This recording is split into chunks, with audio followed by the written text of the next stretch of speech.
তুমি কি কাউকে তাহাজ্জুদে কান্না করে চাও? তোমার প্রিয় চাওয়াটি আল্লাহ কখন দেন জানো?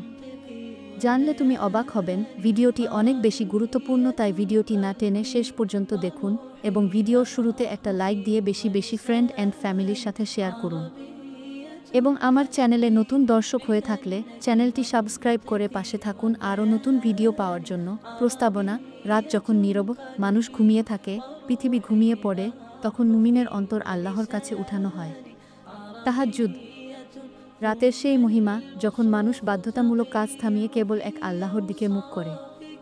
অনেকেই তাই বলেন, যে চাও আমাকে তাহাজ্জুদ পর্যন্ত টেনে নিয়ে এসেছে, সেটার পূর্ণতা আল্লাহ কবে দান করবেন? এই প্রশ্নটি কেবল ব্যক্তিগত আকাঙ্ক্ষা নয়, এটি জীবনের গভীরতা, বিশ্বাসের পরীক্ষা এবং ঈমানের সৌন্দর্যের প্রতিফলন। চলুন আমরা দেখে নিই, কেন তাহাজ্জুদে কাদা চাওয়া আলাদা, আল্লাহ কখন উত্তর দেন এবং কি কি লক্ষণ আপনার দোয়া কবুল হওয়ার পথে দেখা দিতে পারে। তাহাজ্জুদের গুরুত্ব: কেন রাতের দোয়া আলাদা? তাহাজ্জুদ কেবল নামাজ বা রুকুসিজদা নয়, এটা অন্তরের বিলাপ, অনুশোচনা, দর্দ ও ভরসার মিশ্রণ। কোরআনে ও হাদিসে রাতের ইবাদতের যে মর্যাদা বর্ণিত হয়েছে, তা আমাদের আত্মাকে পরিবর্তন করে। রাত্রি গভীর হওয়ায় পৃথিবীর সব শব্দ থামলে মন আল্লাহকে শুনতে পায়, তবেই দোয়া আরও আন্তরিক হয়। প্রচলিত মানসিক ব্যাখ্যা হল, রাতের নিরিবিলি মুহূর্তে মানুষের অহংকার প্রশমিত হয়, লজ্জা কমে যায়, ভয় ও আশার বাস্তব আবেগ সামনে আসে, ফলে দোয়া খাঁটি ও হৃদয় থেকে ওঠে। তুমি যদি কাউকে তাহাজ্জুদে কাঁদে চাও, কি অনুভব হয়? যে মুহূর্তে আপনি কাউকে নিয়ে চোখ ভিজান, কাঁধের উপর হৃদয়ের বোঝা টেনে চলে, সেই সময়ের অনুভূতি সাধারণ কথায় প্রকাশ করা কঠিন। এখানে কয়েকটি সাধারণ অভিজ্ঞতা যা মানুষ শেয়ার করে। দোয়ায় শব্দ কম, চোখের জল বেশি, হৃদয়কে একরোখা করে তাকাতে থাকেন। ওহ আল্লাহ, ওই মানুষটাকে আমার জীবনের আলো করে দাও। কখনো কখনো অনুভূত হয় আপনার দোয়ার সাথে আল্লাহর কাছে কোনো নরম সাড়া আসছে, একটি অন্তর্কণ্ঠের প্রশান্তি। অনেকে বলেন, দোয়ার পরে হঠাৎ হালকা লাগা বা ভরসা বেড়ে যায়, যদিও ফল প্রায় সময় নেয়। আল্লাহ কখন দোয়া কবুল করেন? কিছু মূল নীতিমালা: আল্লাহ তাইজালা দোয়া কবুলের ক্ষেত্রে সর্বদা রহমতবান ও সুবিচার পরায়ণ। তবে ইসলামী তত্ত্বে কিছু শর্ত ও সময় সেটিংস আছে যা আমাদের বোঝায় কখন দোয়া কবুল হওয়ার সম্ভাবনা বেশি। ১. সফলতা ও নবীর কিতাব অনুসারে আন্তরিকতা। খুলস: দোয়া যদি খাঁটি, আন্তরিক ও নিষ্পাপ উদ্দেশ্য নিয়ে হওয়া, আল্লাহ তা গ্রহণ করেন। বাহ্যিক অলঙ্কার নয়, অন্তরের ভাস্বর আকাঙ্ক্ষা এটা বাড়ায়। ২. পবিত্রতা ও তওবা। দোয়াকেও কার্যকর করতে হলে জীবনে রদবদ প্রয়োজন। অতীতে যদি ভুল হয়ে থাকে, সেগুলো মানসিকভাবে স্বীকার করে তওবা করলে আল্লাহ দোয়ায় আর আশ্বাস যোগান দিতে পারেন। ৩. হালাল রুজি ও ভালো কাজের সংযোজন। ইসলামিক ধারায় বলা আছে, হালাল রুজি এবং সাদাকায় সূচি কেবল দোয়ার প্রভাব বাড়ায়। যখন আপনি দোয়ার সাথে কাজ করছেন এবং আল্লাহর রাস্তা পরিষ্কার রাখছেন, দোয়া কবুল হয়ে যাওয়ার সম্ভাবনা বেড়ে যায়। ৪. ধৈর্য, সাবর ও কনফিডেন্স। আল্লাহ কাল এবং পথ নির্ধারণ করেন, তিনি কখন উত্তর দেবেন তা আমাদের জানা থাকে না। উদ্দেশ্য পবিত্র হলে এবং সবকিছুতে ধৈর্য রাখলে আল্লাহ তদনুযায়ী সাড়া দেন। ৫. তাহাজ্জুদ ও বদনের বিশেষ সময়। হাদিসে বর্ণিত যে, রাতের শেষ তৃতীয় অংশে আল্লাহ নিচে নামেন এবং তার বস্তুগত দোয়ায় সাড়া দেন। এই বর্ণনা শরীয়ত পোস্টারে পাওয়া যায়। এখানে আমরা সাধারণ বক্তব্য দিচ্ছি, নির্দিষ্ট হাদিস উদ্ধৃতি ছাড়া। এই সময়ে দোয়া করার গুরুত্ব আলাদা, আল্লাহর ইশারা বা দোয়া কবুলের লক্ষণসমূহ। অনেক আধ্যাত্মিক লোক ও সাধারণ মানুষই কয়েকটি লক্ষণ পর্যবেক্ষণ করেন যখন তারা মনে করেন তাদের দোয়া কবুল হতে চলেছে।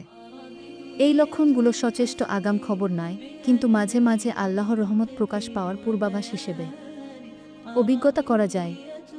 নিচে কিছু পরিচিত ইশারা দিলাম, এগুলো সর্বজনীন না, ব্যক্তিভেদে ভিন্ন হতে পারে। ১. আত্মিক শান্তি ও পার্থক্যতর ভরসা। দোয়ার পরে আপনি হঠাৎ মনে করেন সব ঠিক হয়ে যাবে, যে ভাবের মধ্যে আগের উদ্বেগ নেই। এটি আল্লাহর সান্ত্বনার ইশারা হতে পারে। ২. সহজে পথ খুলে যাওয়া। আপনি যদি কোনো ধরনের প্রতিবন্ধকতার মুখে পড়ে থাকেন, যেমন রিলেশনশিপ ইস্যু, চাকরি, বিবাহের পথ, হঠাৎ করে উদ্ভাস ঘটে, পথের রাস্তাগুলো সহজ মনে হয়, মানুষ সাহায্য করতে এগিয়ে আসে, ব্যবস্থা ঘটে। অনেকেই এটাকে আল্লাহর সহায়তা ও সেজদার সারা মনে করেন। ৩. নিয়ত ও ইচ্ছায় পরিবর্তন আসা। আপনি যে চাওয়া চেয়েছিলেন, সেই চাওয়ার সাথে আচরণে বা সিদ্ধান্তে পরিবর্তন আসে। হয়তো আপনি নিজেই আল্লাহর ইচ্ছায় বদলে যাচ্ছেন এবং সেটাই একভাবে আল্লাহর কবুলের প্রতীক হতে পারে। ৪. স্বপ্নের মাধ্যমে ইঙ্গিত। ইসলামী আধ্যাত্মিক ঐতিহ্যের সৎ ও সৎসঙ্গীন স্বপ্নগুলো প্রায়শই আল্লাহর পক্ষে ভালো সংবাদ বয়ে আনে। অনেকে শেয়ার করেন, দোয়ার পরে তারা এমন স্বপ্ন দেখেন যা আশার বার্তা দেয়। এটি নিশ্চিত প্রমাণ নয়, কেবল সহায়ক ইঙ্গিত। 5 মানসিক উল্লেখযোগ্য পরিবর্তন। হঠাৎ করে আপনি অনুভব করেন যে অপর ব্যক্তির প্রকৃত মনোভাব বদলে গেছে, তারা আপনাকে দেখছে বা সম্পর্কের মধ্যে নরমায়ন এসেছে। এটি প্রায়ই মানুষের আচরণে আল্লাহর রহমত হিসেবে পর্যবেক্ষিত হয়। 6 একটি ছোট কিন্তু গুরুত্বপূর্ণ হ্যাপি অ্যাকশন। কখনো কখনো আল্লাহ ছোট্ট সুযোগ পর্যন্ত দিয়ে দেন, একটি মেসেজ, ফোন বা দেখা, যা আপনার দীর্ঘকালীন অপেক্ষার প্রথম সংকেত হয়ে দাঁড়ায়। 7 সাবর ও কৃতজ্ঞতা বৃদ্ধি। আপনি ধনাত্মক দিক খুঁজে পেতে সক্ষম হন, সেই আত্মিক পরিবর্তনই অনেক ক্ষেত্রে শেষ পর্যন্ত কবুলের দরজা খুলে দেয়। মনে রাখবেন, এগুলো নিশ্চয়তা নয়। আল্লাহর সাড়া কখনোই মানুষের প্রত্যাশার চেয়েও ভালো অথবা আলাদাভাবে প্রত্যক্ষ হতে পারে। আমাদের কাজ হলো মন খোলা রাখা, নেক কাজ অব্যাহত রাখা এবং ধৈর্য প্রদর্শন করা। বাস্তব উদাহরণ, অনুভূতিপূর্ণ গল্প। এই অংশটি গল্পের মতো উপস্থাপন করা, বাস্তব নাম ঠিকানা পরিবর্তিত হতে পারে। রোকেয়া নামের এক তরুণী 3 বছরের জন্য প্রেমিক নিয়ে তৎপর ছিল। সে রাতে প্রতিদিন তাহাজ্জুদ থেকে দোয়া করত, বদিতে কাঁদে, আল্লাহর কাছে অনুনয় করত যে ওকে তাকেই তার জীবনে সঙ্গী করে দাও। 3 বছরে কি না চেষ্টা, কিন্তু মানুষের পথে অনেক বাধা। একদিন রোকেয়া সঠিকভাবে তওবার পর তার জীবনধারা বদলে যায়। হালাল রোজগার জোড়া বসে, পরিবারের সম্মতি আসে এবং শেষে আল্লাহর ইচ্ছায় সেই মানুষটির সাথে সুন্দরভাবে বিবাহ অনুষ্ঠিত হয়। রোকেয়া বলেন, আমি বুঝতে পারিনি কখন আল্লাহ সব পছন্দ করে দিলেন, আমি শুধু দোয়া চালিয়ে গিয়েছিলাম। রাতের আধারে কান্না করে। আরেকটি কেস, হাবিব নামের তরুণ কাজের জন্য শহর ছেড়ে বিদেশ গিয়েছিল। চিকিৎসার কারণে প্রেমিকাকে দেখে না। প্রতিদিন রাতেই সে দোয়া করত, সেই ব্যক্তিকে সুস্থ ও নিরাপদ চাইত। এক সময় তার প্রেমিকার পরিবার আচমকা সম্মতি দেখায়। হাবিব মনে করেন তার কান্না ভেজা দোয়াগুলো আল্লাহ গ্রহণ করেছেন, আল্লাহ তার কষ্টের জবাব দিয়েছেন। এসব কাহিনী একই ধরনের ঘটনার প্রতিশব্দ, ধৈর্য, তওবা, নেক কাজ এবং আল্লাহর প্রতি ভরসা। এগুলোই শেষ পর্যন্ত ফল দেয়া। কিভাবে আপনার দোয়াকে আরও শক্তিশালী করবেন? তাহাজ্জুদে কাদা চাওয়া ভালো, তবে কিছু ব্যবহারিক স্টেপ আছে যেগুলো আপনার দোয়াকে আরও সম্ভাব্য করে তুলবে। 1 নিয়ামত ও নিয়মিত আহলিয়ত রাখুন। প্রতিদিনের ইবাদত, কোরআন পাঠ ও নফল ইবাদত চালিয়ে যাওয়া আত্মার প্রস্তুতি গড়ে তোলে।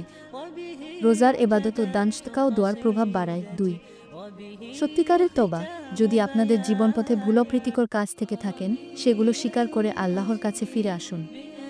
তওবা কেবল শব্দ নয়, জীবনের বদল। 3 সৎ উদ্দেশ্য ও খাঁটি অভিপ্রায়। আপনার চাওয়া যদি কারো ক্ষতি করার উদ্দেশ্যে হয়, সেটি নফাই নয়।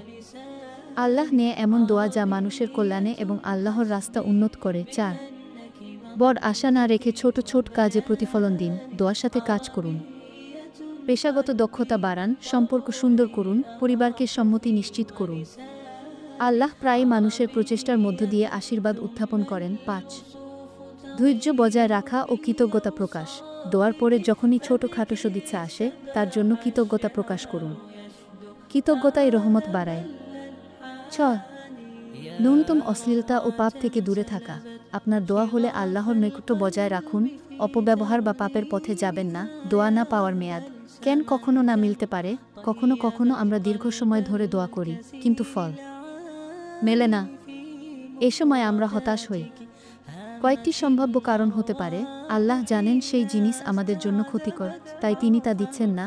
আল্লাহ সময়সীমা স্থির করেন, হয়তো এখন নয়, ভবিষ্যতে, কিন্তু সেটা আমাদের জন্য ভালো হবে। সম্ভবত আমাদের দোয়া তৎক্ষণাৎ নয়, কিন্তু আল্লাহ অন্যভাবে উত্তরের ব্যবস্থা করছেন। মানসিক, আধ্যাত্মিক বা অন্য ধরনের পরিবর্তনের মাধ্যমে।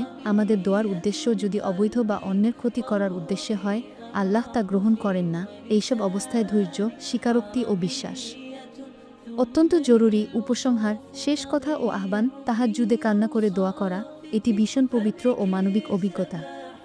আপনার চাওয়া যদি সৎ, খাঁটি ও পরোপকারী হয়, আপনার জীবন যদি তওবা ও নেক কাজের সঙ্গে প্রস্তুত থাকে, ইনশাআল্লাহ আল্লাহ উত্তরের দরজা খুলে দেবেন। হয়তো প্রত্যাশিত সময়ই নয়, বরং তার চেয়েও ভালো সময়ে। আল্লাহ আমাদের সবচেয়ে ভালো জানেন, তিনি যা দেন সেটাই আমাদের মঙ্গল। শেষে কয়েকটি সহজ প্রয়োগযোগ্য কথা।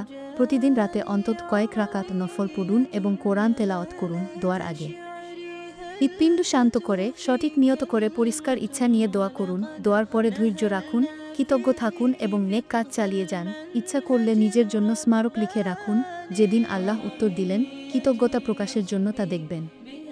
দোয়া আমাদের অস্ত্র, তাহাজ্জুদ সেই বিশেষ সময়ে যখন অস্ত্রটি সবচেয়ে কার্যকরী হয়। আপনি যদি কাউকে কাদা চাও এবং আপনার অন্তর খাঁটি হয়, তাহলে মনে রাখবেন, আপনি একটি মহান পথ আরম্ভ করেছেন। আল্লাহ আপনার দোয়া শুনছেন এবং তার রহমত আপনার পথে আপনাকে দেবে, ইনশাআল্লাহ।